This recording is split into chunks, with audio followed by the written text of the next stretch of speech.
Today everyone is getting ready in Boloninglo.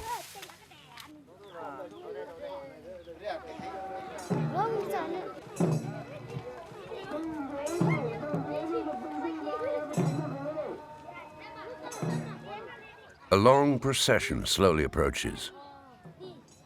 The young bride and her parents arrive, followed by their entire family and the inhabitants of Hazailo, their native village.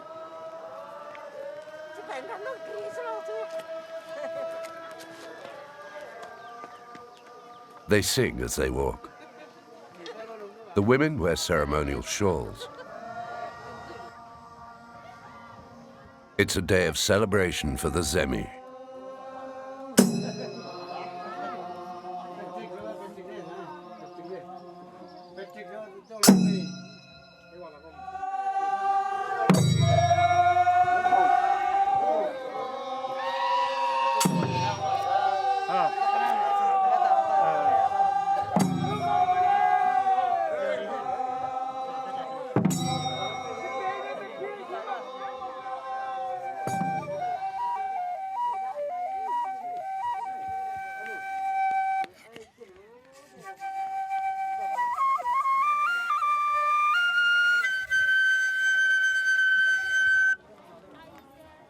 After leaving Haflong, the administrative center of the Kachar Hills, we take a path that ventures into the mountains.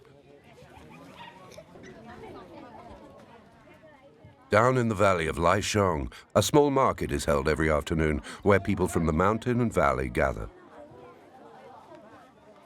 They sell what they've produced, along with a few imported goods.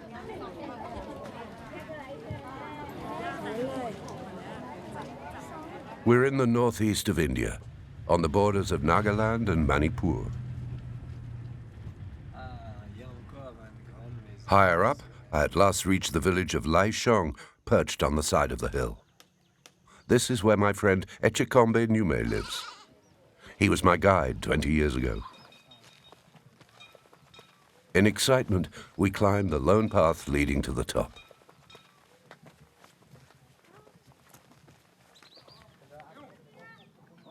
Echekombe's house is located at the top of the village, opposite Hong Seuki, one of the two houses of worship.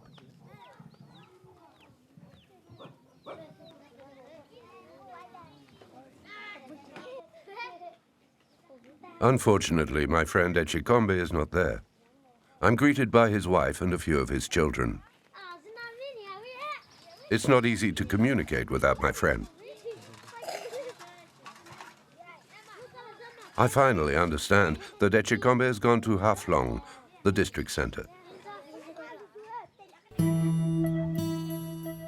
I first discovered these hills in northeast India over 20 years ago. I remember it as if it were yesterday. I wandered through the highlands from tribe to tribe. Ongrun, Hazailo, Laishong, all villages which had grown familiar to me. Meeting the Zemi was a revelation.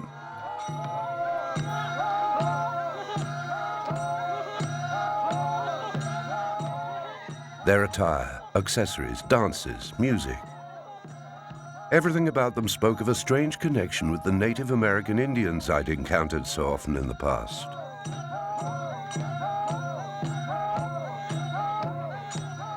Two decades have gone by since then. An eternity for such a small community. The village is the same as I'd remembered. The majestic Hong Seuki are still there. These dormitories for unmarried young people are also used as temples where ceremonies are held. They're still inhabited by one of the village wise men.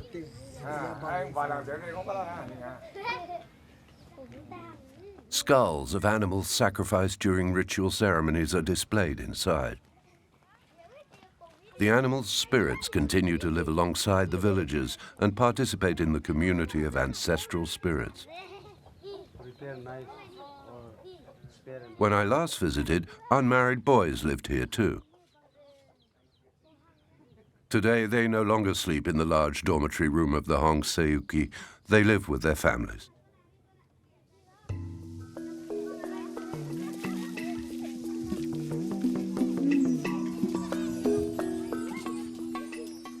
Family homes line each side of a main path. Here and there, metal sheeting has replaced the roofs of straw.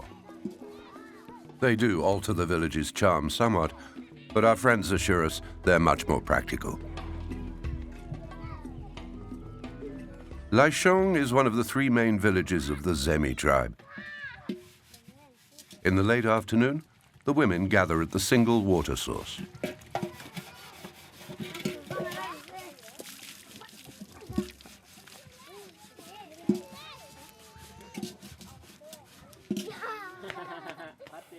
From my room, reserved for unmarried men, I watch the children.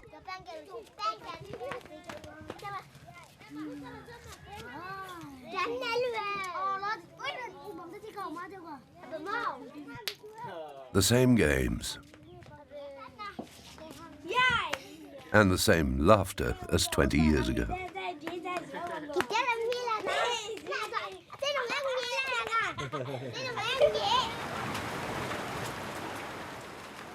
Tropical rain, a daily occurrence in this season, pours down over the village. I fall asleep with a touch of apprehension, lulled by the rain pattering on the tin roof.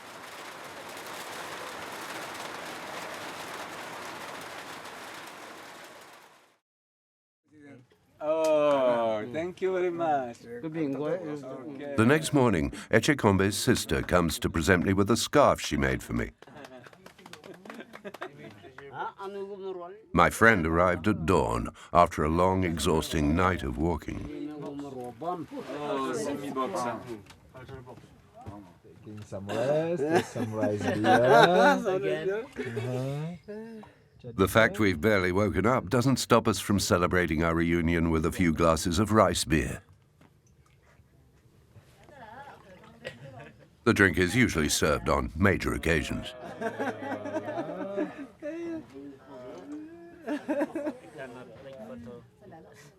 Today, the men of the Kachar Hills consume too much of it, perhaps to drown their angst over an uncertain future.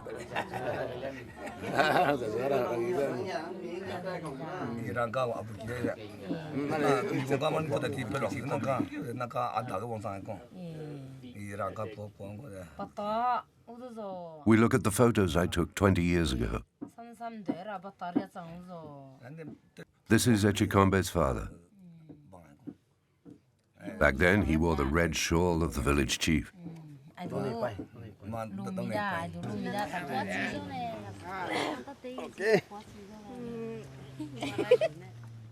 We set off for the neighboring village of Hongrung, located some 30 kilometers away.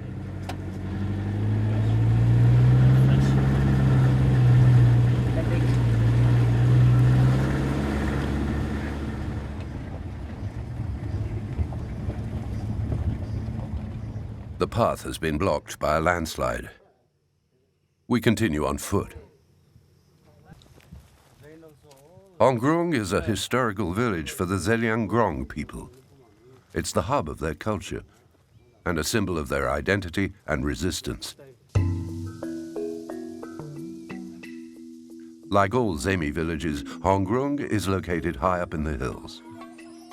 As a warrior people and former headhunters, the Zemi feared enemy attacks, which explains why their villages are always perched up high. School has just let out, and the children run to greet us. The village chief follows behind.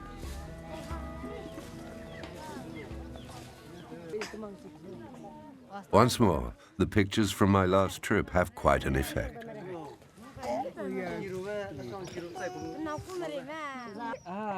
Hongrung is the native village of Rani Gaidinliu, a freedom fighter who led a revolt against British occupation. Echekombe shows us the house she lived in until her death in 1993. In the 50s, she had headhunting outlawed and reformed the animist tradition to found a new form of spiritual culture, the Heraka cult.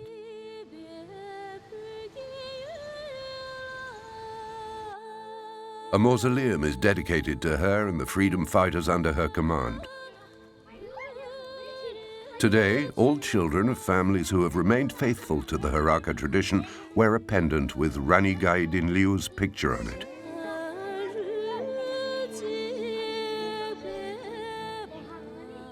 In the past few years, Haraka temples have been built in each village.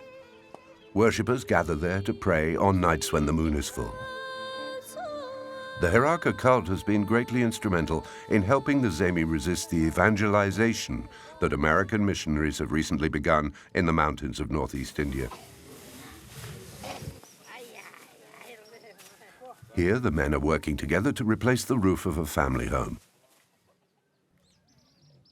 Meanwhile, the women crush millet used to prepare a local beer that is greatly enjoyed during traditional celebrations.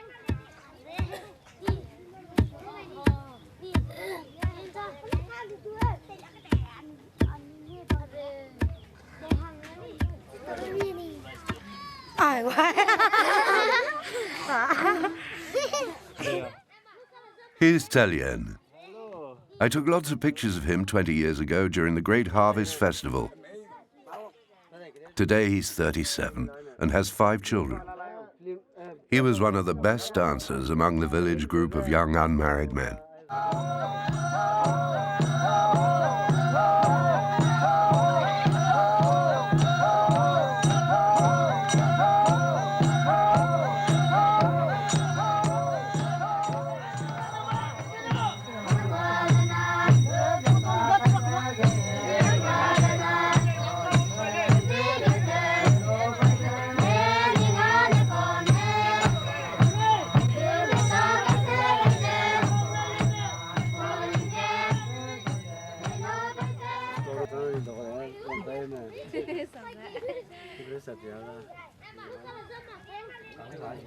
In keeping with the strong Zemi tradition of hospitality, I'm invited into the family home, along with several of my old and new friends.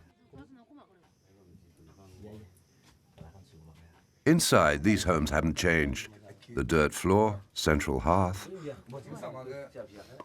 large hanging baskets for smoking meat and drying corn. We're served rice, chili, and a bit of meat.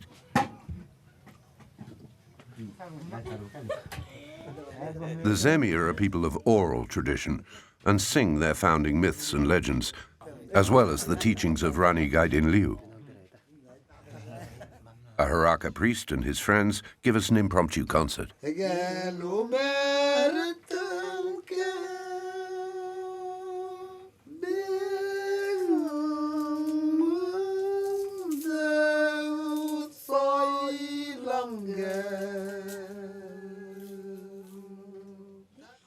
Meanwhile, one of the village healers massages Echikombe to relieve his pain.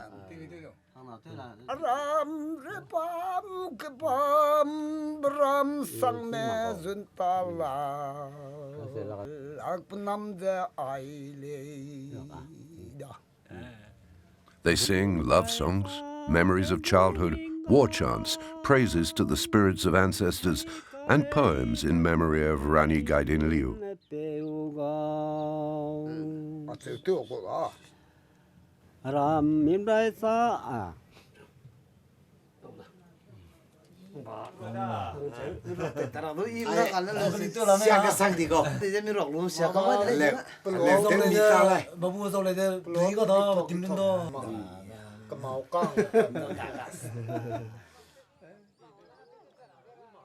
Today is going to be a long day in Boloninglo.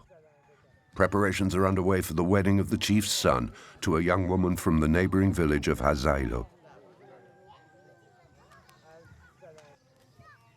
A large mitun has just been tethered to the sacrificial post. The bride's family will hold the ceremony according to Haraka ritual. The father of the future groom welcomes us into his home.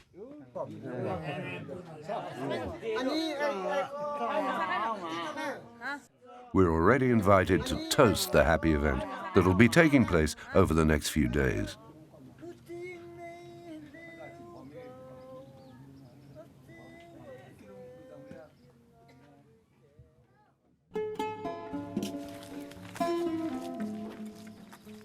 This morning, we head to Chotu Laishong.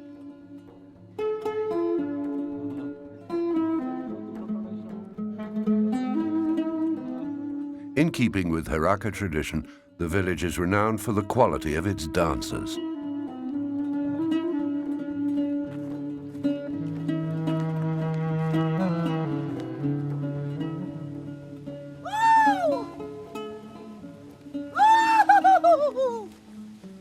As customary when approaching a Zemi village, visitors announce themselves with shrill cries.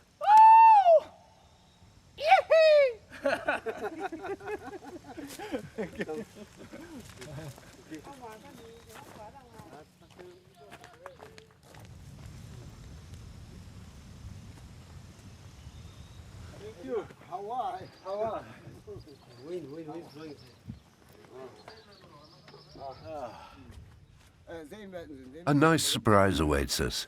We're greeted by Nume, Echikombe's father. He's no longer village chief of Laishong.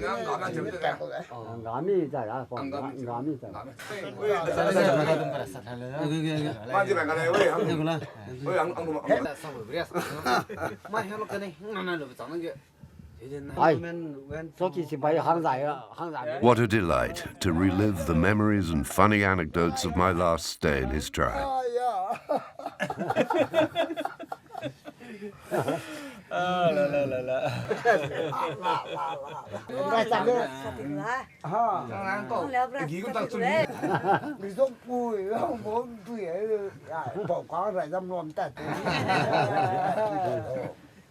The villagers of Choto Laishong have planned to perform some of the dances that have carried their reputation well beyond the Kachar Hills. The village is the headquarters of the Zemi Cultural Association. This is where elders hand down the art of weaving, basket work, and especially singing and dancing.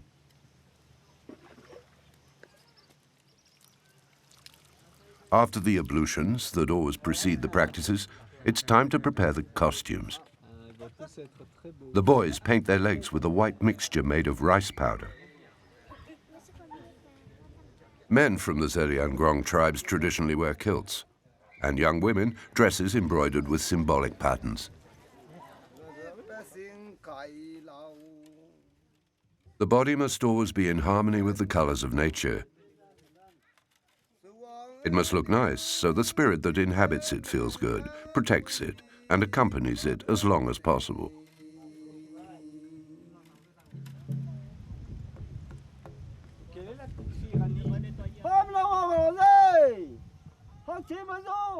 The Haraka priest invites the dancers to gather in the house of worship.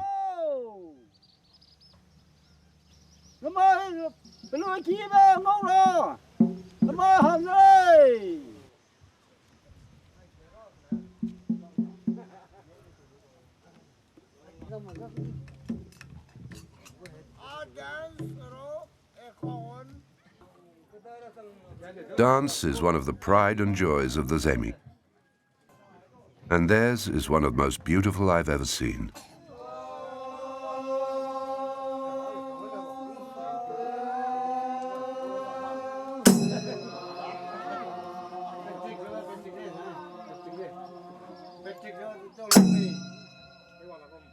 The dancers' steps are accompanied by slow rhythms, which gradually pick up speed until they hit a dizzying pace.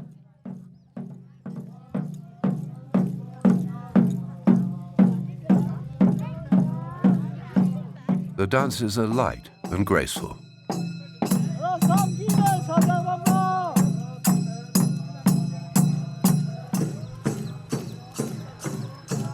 They symbolize nature and pay homage to spirits often represented by birds.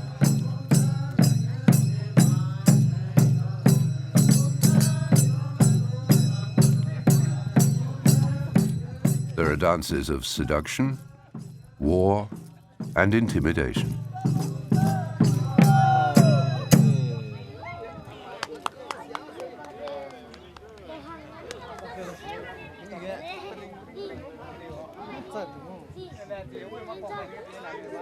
Paper feathers now replace the hornbill feathers. The hornbill, a large bird resembling the kaleo, has all but disappeared along with the last expansive forests of the region.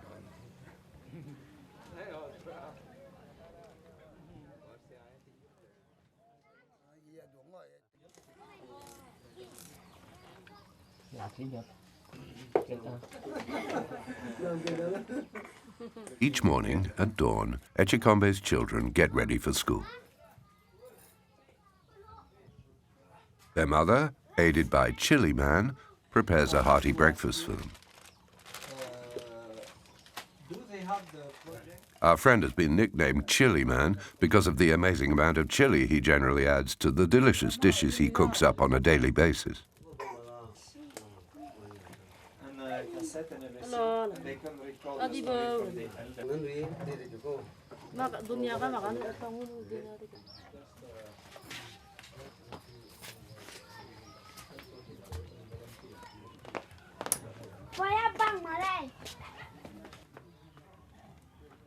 The children must walk all the way down to the bottom of the valley. That's where the schools are, along with a few shops and the Presbyterian church.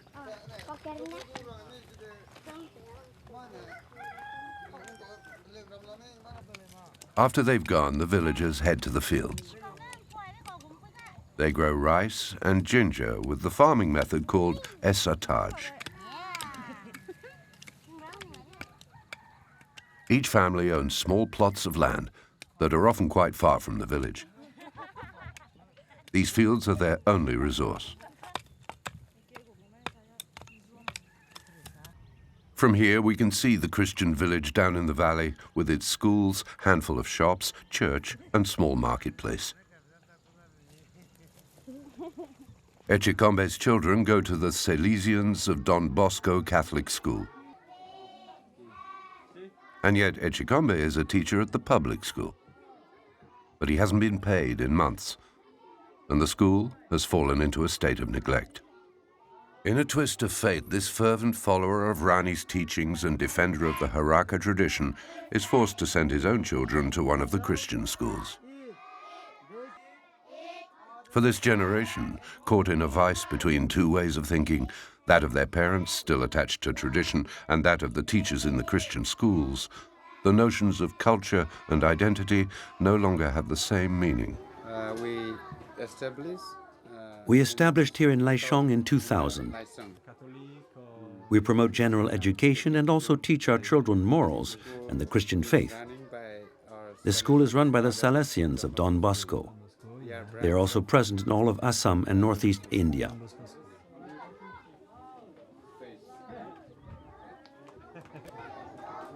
What song? What song? You will sing?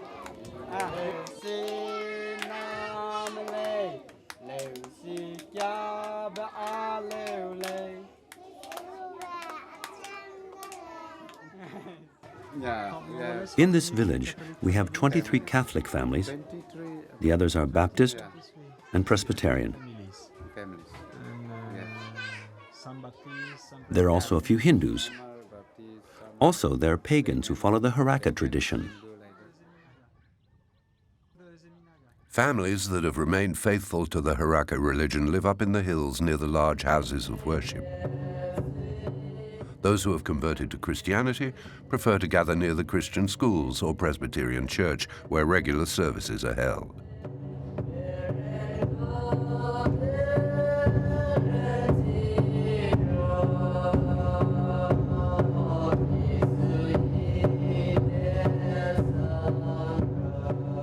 These new churches compete for the Zemi souls who have converted. Year after year, they draw a growing number of villagers.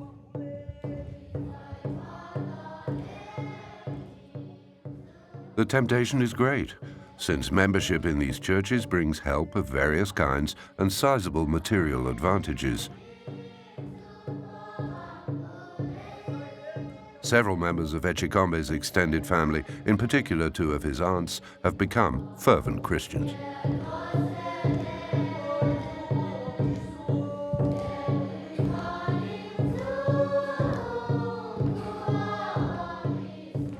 What's more, these churches are the only ones to offer quality education to children. In these remote regions, the public school is completely incompetent, neglected by the authorities in Delhi.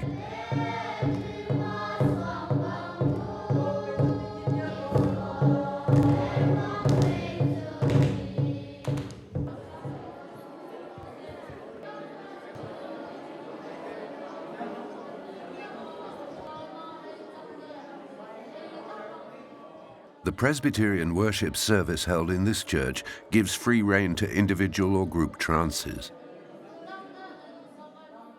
The faithful's prayers are accompanied by rapture and ecstasy.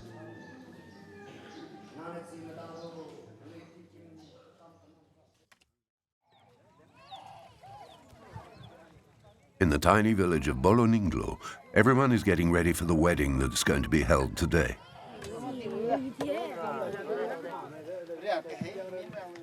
A prayer is addressed to the Mithun, so its soul may leave peacefully. Then it is sacrificed in honor of the bride and groom.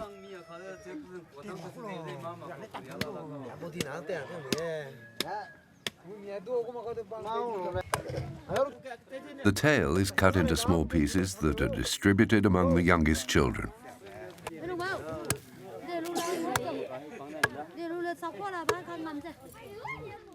These prime morsels are meant to bring them strength and energy. Branches are gathered. Their leaves will be used to embellish the dishes for the wedding feast.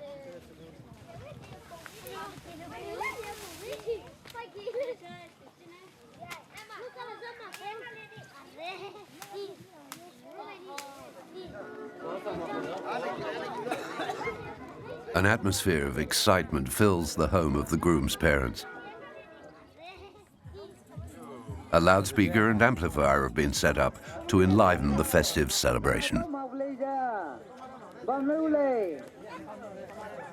Let's go.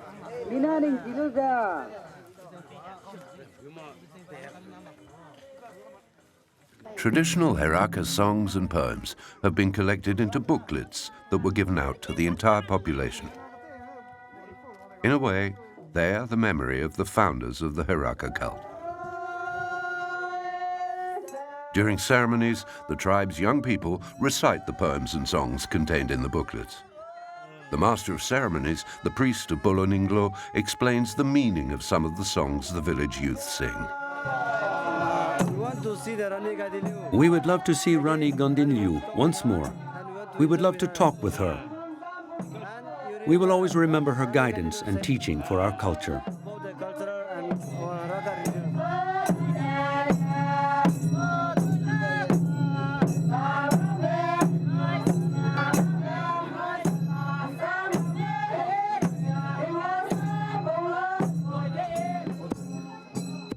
The villagers are busy preparing a huge feast. A flock of guests will soon arrive from various semi-villages. Chili is an essential ingredient in Naga cooking and is used abundantly. It makes up for the lack of meat, which is only consumed on the most special occasions. How can compare?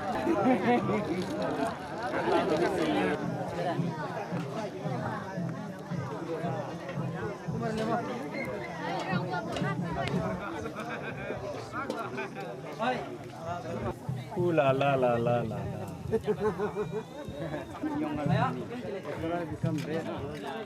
Echikombe and some other men hang the Mithun's head above the groom's house. They add the genitals as symbols of fertility. Later on, its skull will join those of the other sacrificial animals in the house of worship.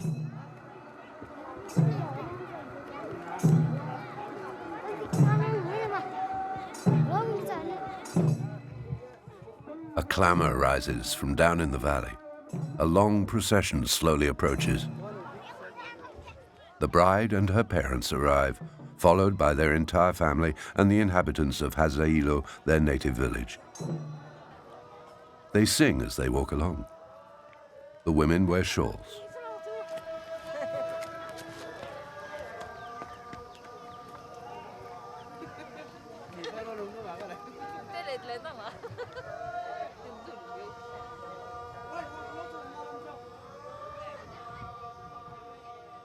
They each carry packs filled with gifts and bamboo containers of rice, beer, and food.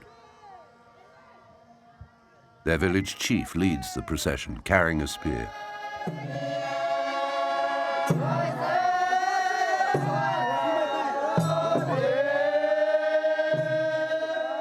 The groom's tribe greets them with chants of welcome.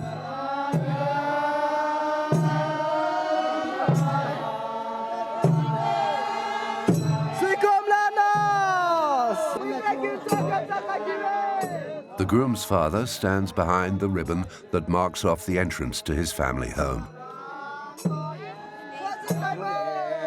For the Zemi, marriage not only signifies the union of two people, but also the alliance of the bride and groom's native villages. The chief of Hangkrung awaits with his rifle to announce the union of the young couple and their respective villages. At this point, the groom joins the procession. He stands directly behind his future wife. This symbolizes his entry into his in-laws' community. The ribbon symbolizes the border between the two villages. On either side, the two leaders extol the qualities of the bride and groom and their communities. Then the chief of the groom's village cuts the symbolic ribbon.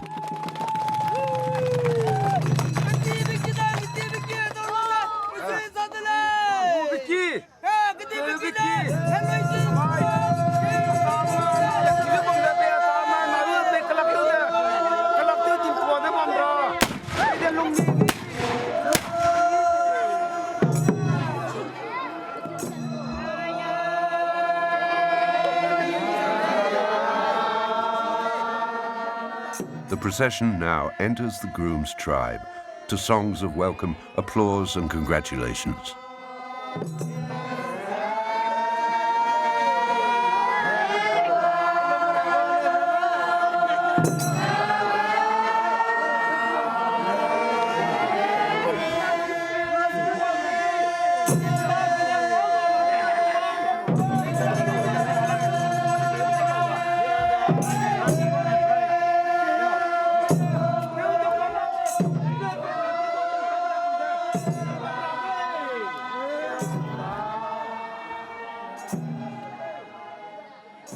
The gifts are placed in the family home. There are all sorts of things, and Echikombe is proud to show us. Chickens, eggs, rice, cloth, and so on.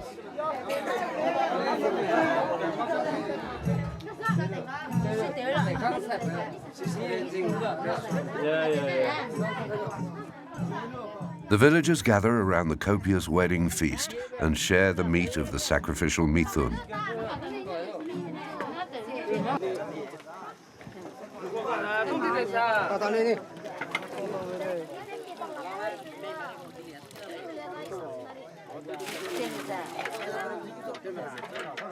Small groups of young people from Hazailo and Boloninglo gather around the communal dishes that symbolize union and sharing.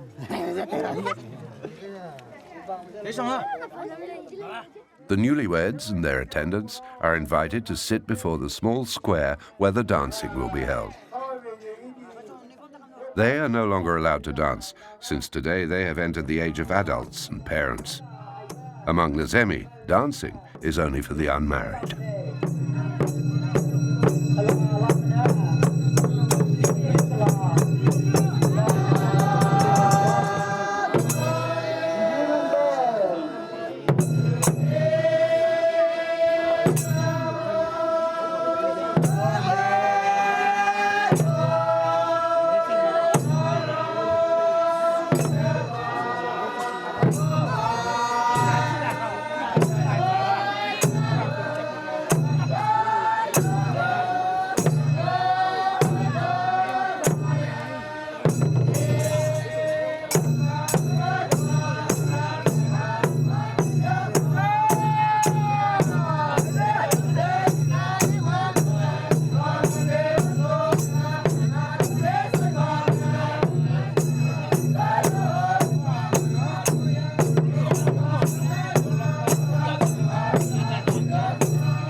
This dance is an offering to the spirits of nature so they may protect the newlyweds and bring happiness and prosperity to the family they're going to farm.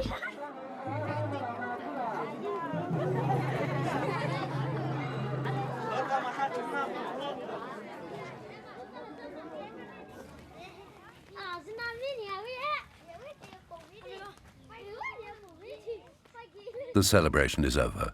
The elderly chief returns to his family in Laishong.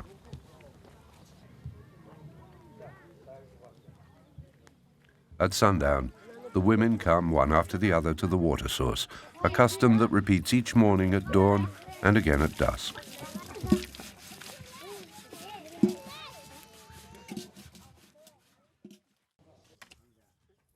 The next morning in the village, a group of men are busy working. They're mending the fence and ramps. Elders simply enjoy the flow of time. Some devote themselves to community work, such as restoring rooftops, repairing or maintaining the large ceremonial edifices.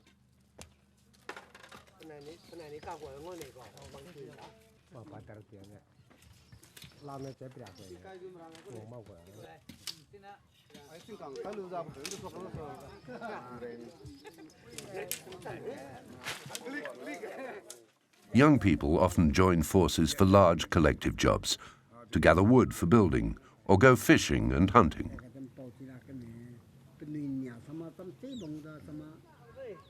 A small group of teenagers returns from the forest with bark and vines.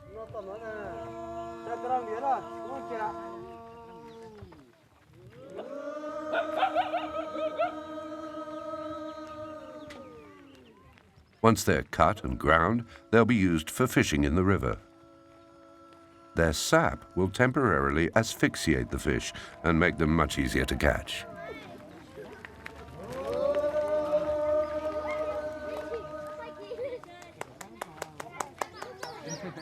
Despite appearances, the modern world is present. It knocks insistently on the door of the Zemi world with its illusory dreams and temptations. Year after year, jeans and t-shirts replace traditional costumes. Homes change, and Christianity spreads. Individualism is gradually replacing the collective spirit so dear to the inheritors of Rani Gaidinliu. Yet the Zemi do better than others at resisting the globalization of lifestyles and ways of thinking. A globalization that reaches well beyond economic models to affect the cultural and spiritual foundations of traditional societies. The loss of references drives many fathers to drink, falling victim to alcoholism and the damage it inflicts.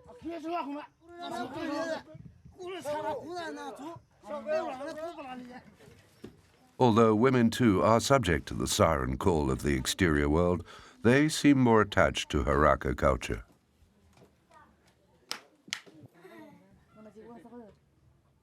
They still devote most of their time to weaving the traditionally patterned shawls.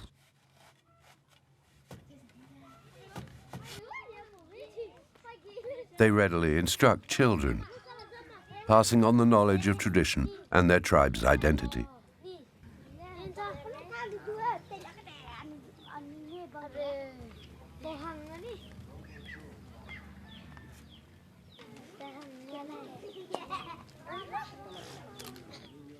At any given moment throughout the day, small groups of children cluster around elders. They listen to their advice, stories from the past, legends and myths that have been handed down from generation to generation. The elders also tell them about the life of Rani Gaidinliu, who fought for their freedom. In the evening, the young people gather in the ceremonial home to prepare the bark and vines as they sing.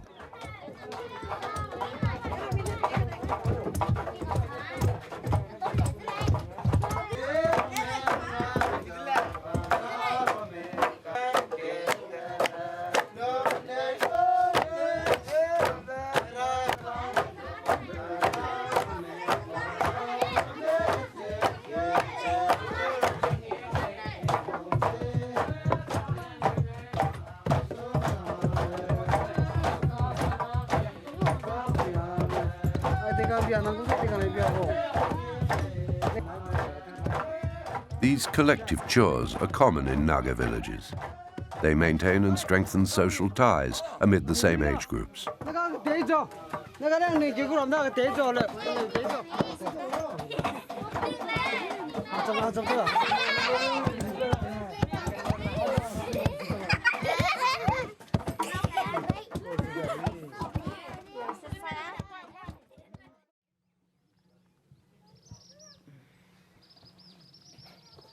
It's a special morning in the little village of Laishong.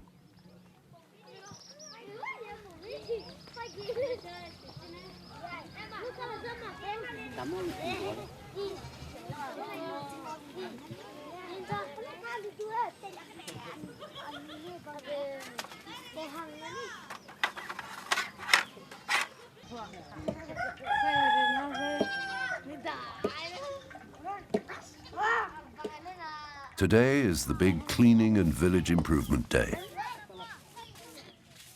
Once a month, the youngest children gather to clean the streets and alleys in a festive atmosphere.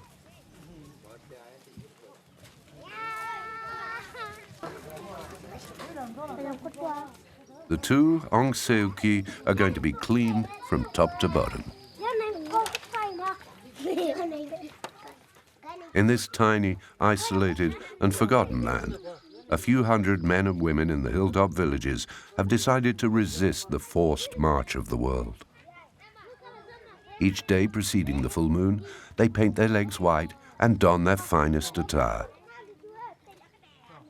A few children prepare for the evening of prayer and dance by practicing some steps, as if to show us what they've learned from their elders.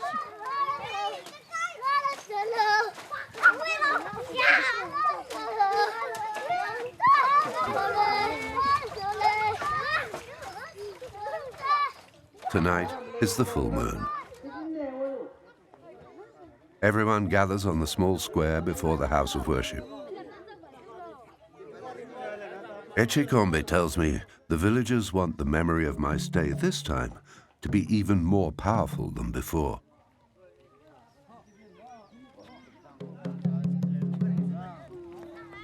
Even if we have to wait another 20 years, he says, we'll wait for your return. My youngest child will be the age of my eldest today, and you won't even realize the time that's gone past.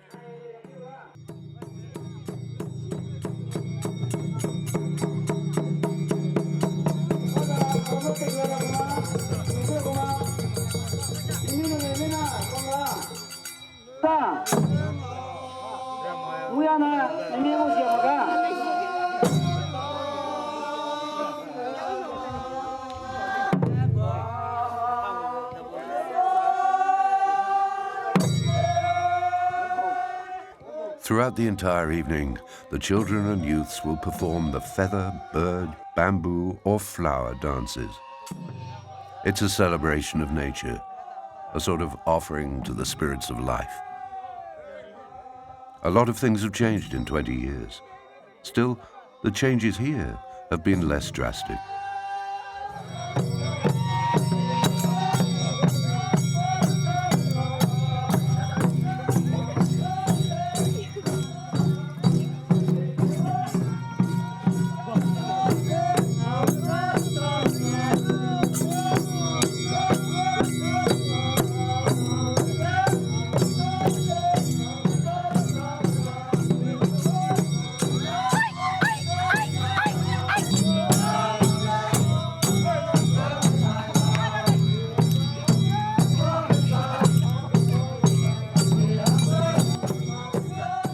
Two of my friends from yesterday and today face off in a friendly challenge.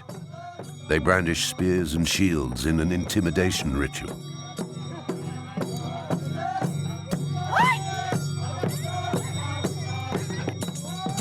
Everywhere among their neighbors in Nagaland or Manipur, there is great temptation to give in to the exterior world, to the pressures of economic powers, the bearers of new religions, and to international tourism that is worming its way into the most remote corners of the planet. In the end, the choice doesn't really exist. Things alter and change before the last remaining tribes even have the time or opportunity to react. When folklore begins to insidiously replace culture and tradition, it sounds the death knell of the last remaining native peoples. I can get it. And here I am, in spite of myself, invited to partake of this friendly challenge. No question of sneaking away. Compared to the agility of my sparring partner, my awkwardness makes me look ridiculous and gets a good laugh from our Laishong friends.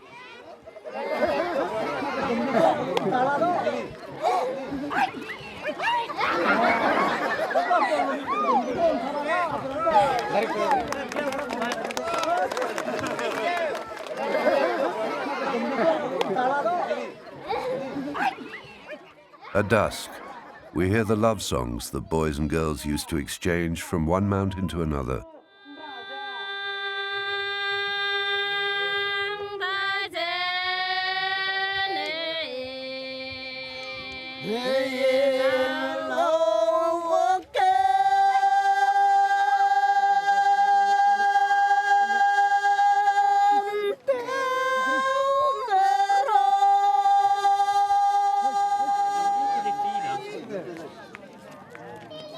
Once the sun sets, everyone gathers in the house of worship.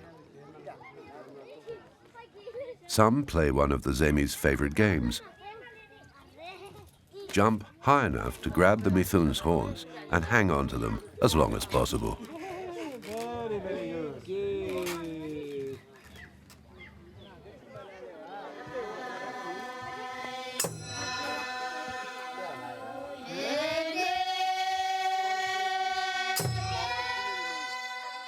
In Laishong and the hilltop villages, Heraka culture and tradition are still alive and well.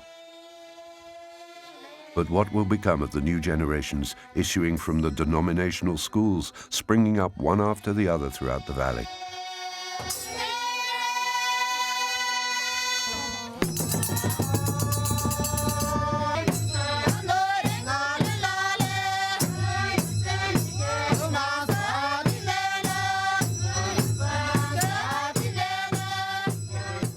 Tonight, caught up in the whirlwind of dance, the ephemeral goes hand in hand with the eternal. It's as if the 20 years since our first meeting never happened.